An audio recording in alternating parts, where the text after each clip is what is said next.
Yes.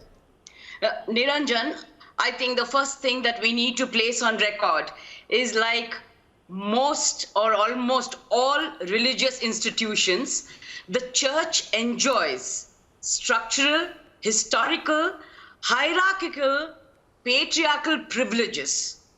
And these privileges have been there and continue to be there, and that is one of the first stumbling blocks. Research and reality shows that sexual predators prey on the vulnerabilities of their victims. Here, Sister Lucy is being punished in whatever terms that we want to, flowery language that we would want to put it over there, is I'm taking, action against her, misconduct action. All of this is a bullying tactic to silence her. Because for ages, anybody coming out and speaking about clergy sexual abuse has been silenced or threatened. And I'm not talking only about the church, I'm talking about most religious institutions, and the church here is not any different. Now, what is it that we want to ask ourselves? Father Praveen is talking about processes. Now, when you speak of processes, you're speaking from a position of power, from a position of control. And this position of control and power is not enjoyed by women in this church. When I say the church, we need to understand the church as a whole. And we need to also come to this, what is this body of Christ? This body of Christ, which is the church, speaks very clearly of supporting, upholding the victim.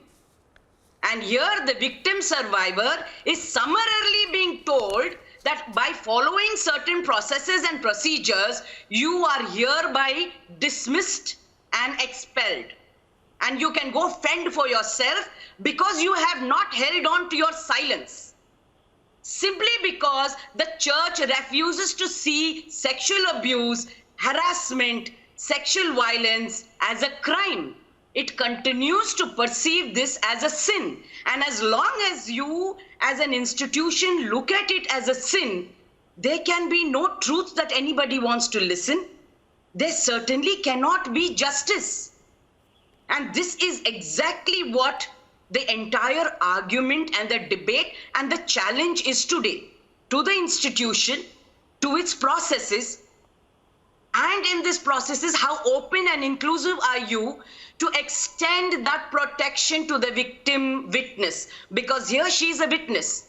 Now, some of the witnesses over here have also, in this particular case, are no longer alive.